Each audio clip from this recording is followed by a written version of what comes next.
Welcome back to the channel. Has Astri ever turned your whole world upside down? Today, we're journeying into one of the most revolutionary stories ever told. It was a story that upended long-held prejudices and changed what we thought it meant to be a good person. I'm referring to the parable of the Good Samaritan. But this is not only a history lesson.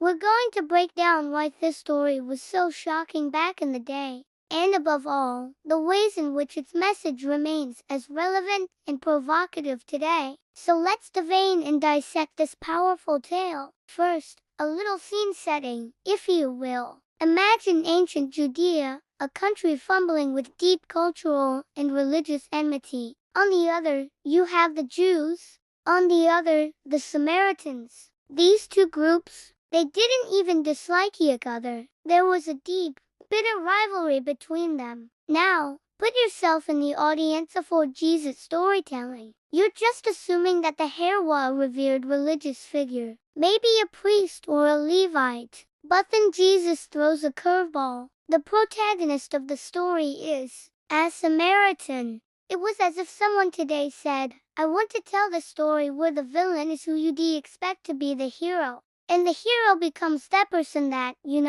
society tells you to hate or be afraid of. That's what made the story so groundbreaking. It upended everything people believed they knew about goodness and morality. The story goes like this. A man is beaten and abandoned on the side of the road. A priest walks by and ignores him. His companion in this act of religious observance, a second religious figure, a Levite. But then there is a Samaritan. He pauses and applies to the man his wounds before getting him down and places him in a carriage to an inn. He even writes a check for the man's care and tells the man he will take care of any further expenses. And let's dig into why this was so surprising. First, it turned the social hierarchy on its head. The moral example that the religious figures were supposed to offer failed. And the Good Samaritan, who was regarded as a foe and an alien, demonstrated genuine compassion. But it's not just that the Samaritan stepped in to lend a hand, showing kindness when it mattered most. It's how much he helped. Not only did he shout for help and offer the man some water, he spent his time with him, putting his own journey on hold. He went above and beyond, making sure the man's immediate needs were met and his future care was secured too. And he put himself at risk. Getting onto a dangerous road and stopping could also have made him a target for robbers. This kind of sacrifice for a stranger, and most probably an enemy, was unprecedented. It forced people to second-guess their tribal instincts, to see humanity in the people they had been taught to hate or fear. Now, let's jump to today. The particulars may be different, but the problem is the same, and we continue to fight othering to view some groups as essentially different or as less deserving of our care. It can be about race, religion, politics, social status. Think about recent events. Every natural disaster where people from other countries or cultures worked side by side to help out. Volunteers traveling to other countries to help refugees. These are contemporary versions of bridging socio-economic chasms to aid others. But let's be honest, this kind of radical compassion is hard to muster. It costs us something. For most of us, time is the most valuable resource. Assisting others might equate to less time for us or our families. There's also a monetary cost.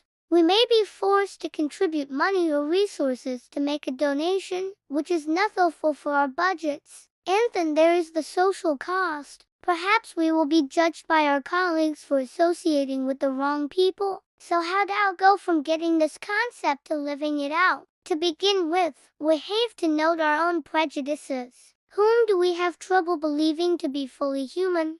Whom would we be hesitant to help if we found them in need? Be honest with yourself. We all have these biases. The key is recognizing them. Then, find smaller, daily ways to help that fall outside of your comfort zone. Maybe it's talking to someone who you would normally ignore, or serving your country in a community not your own. It can be as straightforward as genuinely hearing out those with whom one disagrees. It has an impact that spreads and extends beyond these specific moves. Sperlin, when we reach away from ourselves to help someone else, others reach away from themselves to help us. It cements relationships between neighborhoods. It forces others to question their own prejudices. Here's a practical challenge. This week, pick one way to help someone you'd normally dismiss or shun. It doesn't have to be big. Sometimes, small amounts of kindness can be revolutionary. So there you have it. The parable of the Good Samaritan, a story that was innovative for its era and is still provocative today. It asks us to recognize the humanity in everyone, even those we've been taught to fear or hate, to reach out in love beyond our comfortable circles. It's difficult, but it's how we create a more connected, empathic world. What are your thoughts? Have you seen or experienced this kind of boundary crossing compassion? Tell us your stories in the comments. Just think, a small kindness can really change the world. Thanks for watching, and I'll catch you in the next video.